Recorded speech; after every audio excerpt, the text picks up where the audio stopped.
Well, let's go to our Q&A. I've actually opened the microphone up for both Boaz and Linda Smith. Linda Smith is our business manager. Linda has been monitoring questions that have come in, and I see a question that's come in on the chat line here as well. So, Linda, what are our questions today? And by the way, we're at 1:28, so we're officially done. The Webbit has delivered. You're welcome to stay for the Q&A, and we're also, again, recording this so you can catch up on this later. Linda? Hi, Carl. We have a question from one of the participants. I have a service company doing just over $4 million last year with a net profit of $830,000. It is on a run rate to hit $5 million this year. How do I value it for sale? That is a very good question, and I think we can start to answer that. If whoever wrote that would like to identify themselves, we can open up your mic and actually have a discussion. Back to the beginning of the presentation where we talked about setting a realistic offer price, there are two things that are taken into account in terms of defining what the valuation of that company is. And I would go back to this slide where you need to look at, and our recommendation is to have someone externally help you with that valuation so that you're not guessing. Hello? Yeah. If I may interject, number one, the gentleman is William, and we need to congratulate him on creating a successful business. And certainly your timing in terms of growth can be influential on the price and should be. There are two sides to the price coin. The first of which is what is the market out there. And you take a look at that databases that are specific to your industry and a market space, which are available to brokers, for example, and you look at historical data of what is the structure of your P&L, what is the overall sales, the gross margin, the operating costs in terms of percentage, and then the profit results. And that usually come with a multiple on sales and a multiple on EBITDA, or on profit, if you will. The other approach is to go to actual company sales of recent time, which sort of give you a more accurate time of what similar deals in the United States have fetched in terms of price. So that's the one side of the coin, looking at historic actual data of similar companies, creating a baseline of what the value might be. The other approach is, or the other side of the coin, is to look at what's in it for the buyer. Buyers are buying companies for the cash they produce, and yours seem to be producing close to $1 million. That is an attractive asset. Now you look at it and you see how much it costs the buyer, what type of burden in terms of financing it, the deal, is on him, and as a result, what type of cash flow will he see out of that business? Will it be the same $1 million you see or less? And based on that analysis, seeing what would be a reasonable price for the seller. Now you combine all of those approaches and probably some more standard approaches of analyzing the assets of the business, the balance sheet, and the P&L, more of an accounting approach, and you put all of these approaches into the same space, and you try to see if they come to a price that is similar. And if they do, you certainly figure out your price relatively easy. If they don't, you need to start and think what governs in this situation and what can be done, which will probably extend the price range. You never come to 67.33 as the price. It's always a range between 1.2 and 1.6 because, again, there is a flexibility and you don't want to come up with a price that is too low, and so you want to push a little bit to the higher side when you list the business, but not go to the extreme. Good answer. And these 4 points, these 4 methods of producing valuation, we don't recommend doing it yourself. Doing it online can give you an estimate. It's a relatively low cost and relatively quick way of getting an estimate of what your valuation might be. The problem with number 3 is it's not likely going to be accepted by a lot of external parties, may or may not be accepted by the seller, and definitely won't be accepted by any financial institutions. That takes you to business intermediaries. There are a lot of people out there in the intermediary realm who obviously produce valuations for a business, for a living and as their career.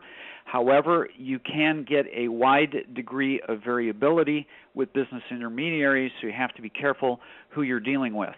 Accredited appraisers are probably the most reliable, but this has 2 disadvantages. One is it's going to cost more than anything else here, and the second is it's going to take a lot of time. Can't see time behind the arrows there, defined as maybe up to 6 weeks or more. So hopefully that answers your question, or at least gives you a start on it. If you have any additional questions in that regard, just let us know. Linda, do we have any other questions? Yes, Carl, we had another question. How do you know if a buyer is serious? Oh, that's a good one. I think there are 2 answers to that, clearly and right off the top. There are 2 issues you need to gauge a buyer with. The first is financials. The second is motivation, which gets into psychology. You want to look at the buyer's financial statement for a 3-year period, and you want to be able to do a little bit of due diligence on that, see if there's any support material such as stocks, bonds, or whatever other reports he or she can provide to provide the substantiation for their financial ability to do the transaction, I guess is the best way to say it. On the motivation side, I think there are two issues that you need to look at. One's easier, one's a little bit more complex. The easy one is, has this person purchased a business before? Have they done M&A before? Have they operated their own business? If so, how long and how much experience do they have? That's a key indicator, because we find in today's climate that there are many white-collar professionals coming out of a white-collar environment where they've never owned or operated a business before. And while it may seem like a reasonable leap from acting or serving as a vice president of a company at some level to owning and operating your own business, for all of us who are entrepreneurs on the line, we know that's a very difficult jump.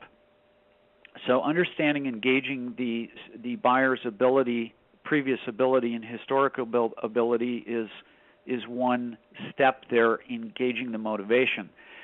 The second is the psychological motivation, and you really can't know that until you build a relationship and get to know that person, and you're able to understand how that person thinks and what motivates them and what guides them in their decision-making process. Unfortunately, there's no clean answer to that. You can only gauge that through time. And as you meet with somebody who is a prospective buyer in a series of meetings, 3 or 4 or 5 different meetings, let's say, you will get a sense of whether or not this person is capable, can make the decision, can pull the trigger. We do see quite a few tire kickers out there who are never capable of buying or making a buying decision, because the thrill of the hunt is sort of where they start and stop. Boaz, do you have any comments on that? No, you spoke about buyer. I think the question was about the seller to some degree. And in my opinion, some people, certainly Carl is, and I'm not saying it facetiously, some people are better at assessing the other guy across from you. I'm not very good at it oftentimes, and I get fooled. The best way to know is to see whether there's an offer on the table and whether it's accepted. And we advocate that in order to push the deal forward, you present a very simple term sheet that says all of the rest, 90% of the terms of this deal are going to be decided as we negotiate our way through a full agreement with the help of CPA and certainly a lawyer. But the idea that, let's say your business is worth $4 million to $4.5 million, somebody comes and put on the table an offer for 4.3. If we don't get a response and the story that I mentioned earlier comes to play, then you don't have a serious seller. If the buyer is not willing to put a simple term sheet that will verify that we are interested in actually doing a deal on the table, then the buyer is a tire kicker and not really there. Again, personalities come into play. For example, a CPA and a lawyer, and we have 10 of those on the call, want to see the entire picture before they make any commitment. And so it makes it difficult. But if, like everybody else, you're about to make a decision on investing $4 million, then you have the ability to look at it from a chairman, a board member, CEO level type of a big picture macro environment and say, this is worth $4.5 million or $4.3 million, provided we come to terms on everything else, and that the due diligence proves to be that your presentation is actually what's out there. You put that in a term sheet, you put it on the table, people who are not serious would usually walk away. Yeah, the reason that's such a great question as well is because going back to Boaz's case history regarding this business that we just went through, when we got together with the initial buyer-seller meeting, it looked terrific. They had a great relationship. There was rapport that was building between the two of them. And then it blew up because the seller wasn't ready at the level or at the place where the buyer was ready. So it's a very, very delicate balance. When you build that relationship, you certainly don't want to and need to spend days and days and days understanding who this person is, but you need to understand enough of the core motivation underneath to understand if this is somebody who is ready, willing, and able, as Boaz said, to proceed at the appropriate time, move forward to a term sheet, to a letter of intent, and then move forward to a final purchase agreement. I see another question here. How would I get an audio copy of this presentation? Actually, I see who's asking this question. So what I will do when we have this recorded is we can send you the link on YouTube, and you could hear it there. So I'll make a note to do that. Linda, do we have any other questions? Well, there was one more question. How difficult is it right now for buyers to get financing, and is it typical for sellers to offer financing? Boaz, do you want to take that, or do you want me to take it? Two things. Number one, back in 2007, financing was easier, no doubt. At the same time, I think it's true for us, for sure. We've never lost a deal on inability to get financing for the deal, and most of the better intermediaries out there would share this opinion easily. You don't lose deals. If you finance it correctly, if the deal price is reasonable and a typical banker can understand it, and between SBA loan, typical conventional business loan, private equity participation, and or some other standalone finance coupled with looking at financing separately some inventory and receivables. It is really 9 out of 10. I think if you have a decent, fairly structured deal and deal price, you can get it financed. Yes, no question it's a challenge. Linda, any other questions? That was the last question, Carl. Okay, terrific. Well, we're coming up at 45 minutes into the presentation. Most of you have stayed on for the additional 15 minutes of Q&A. Again, we very much appreciate you participating with us. We do business sales and acquisitions throughout the United States. If we can help you or your clients with an acquisition, in selling a business, or in evaluating whether the company is appropriate to bring in private equity, we are more than happy to do that. All participants will receive the Business Preparedness Guide, and we will be sending you a quick survey with which you can get complete that and get a copy of the PowerPoint.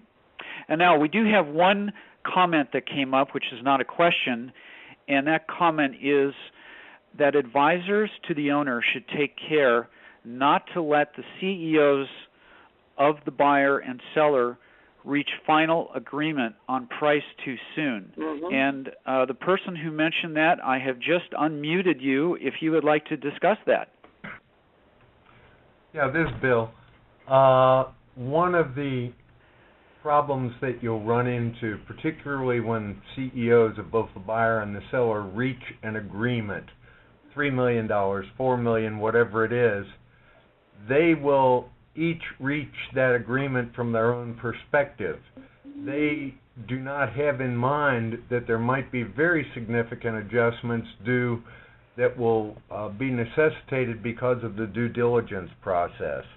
Mm-hmm. And you will find that if an environmental issue comes up or some type of contract doesn't appear to be as solid as it should have been, it mm-hmm. could have made a very tremendous difference in the price. And that alone will, given the fact that CEOs are known sometimes to have egos, if there's a major price change that is needed, it might kill the deal. So how do you work that through, Bill? And are you an attorney? Yes. Mm-hmm. So how do you help guide your people through that? Well, I think that what you have to do, and I'll just say it very bluntly, you have to control the expectations of your own client, mm-hmm. be it seller or buyer, and you have to do everything that you can not to let them run in and say, okay, I'll do it for $4 million. You've got to always caution them to condition any agreement that they have on appropriate due diligence. If you can have a target range of prices, maybe that's the better, like you were discussing early on. Mm-hmm. But make sure that everybody is well aware of the fact that there could be significant changes due to the due diligence process. I've seen, $10, $20 million swings on, certainly $20 million on a $100 million deal, mm-hmm. Just because of a few little environmental problems. And it killed the deal. Yeah. It's a very good point, and that's your reiteration of what we were talking about as an example of why we like to talk ranges and not specific numbers is very relevant. The other point, you mentioned a phrase that's a favorite of ours, which we talked about here, which is setting expectations. And I guess what I would respond to that is it's not only a question of setting, but it's also a question of managing. So if you are in a $100 million deal and you find a $20 million swing one way or the other, then it's up to the advisors and or intermediaries to work with your own clients and help manage those expectations and help help them understand, first of all, Bill, you have set that expectation up in advance, saying this price range is going to be subject to due diligence. Now, when something else comes up, we help the buyer and seller manage those expectations along the way, so they don't get, as you pointed out, many of these CEOs, very high egos.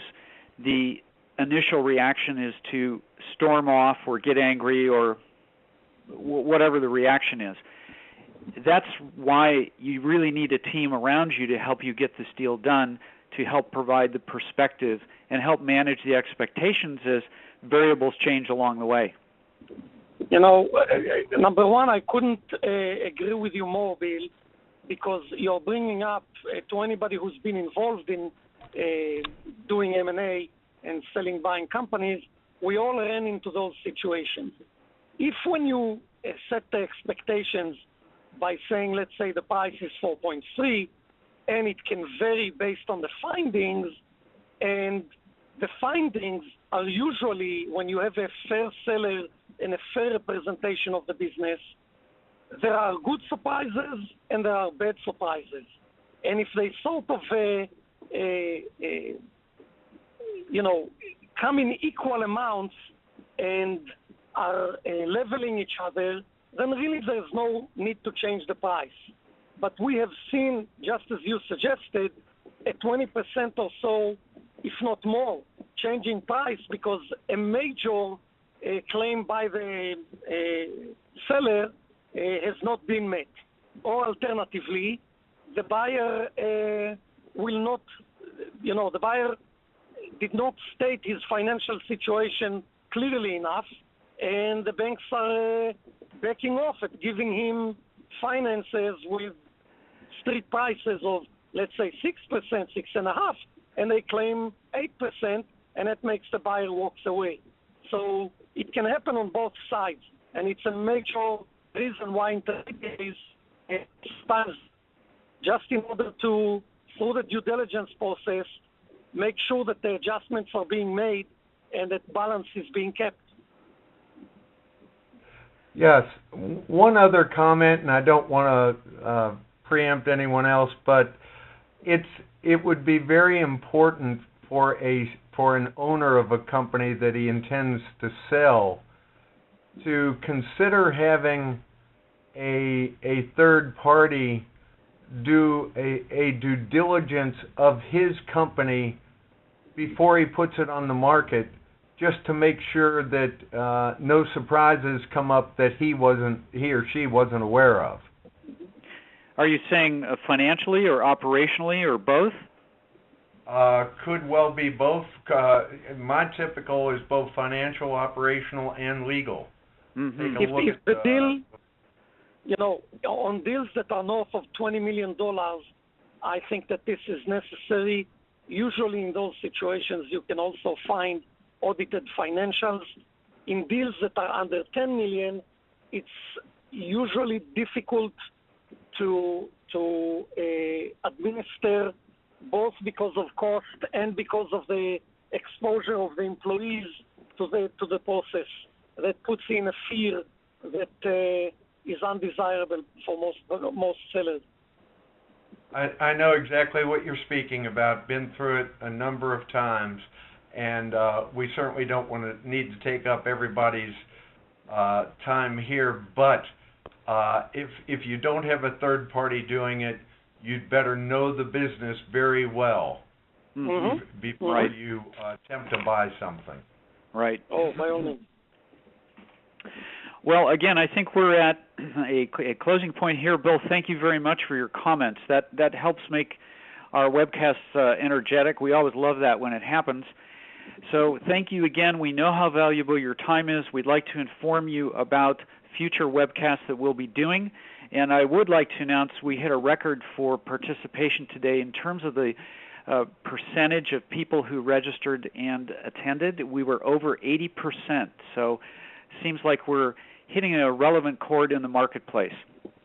Thanks again, and watch for our survey. Bye now. Bye. Bye.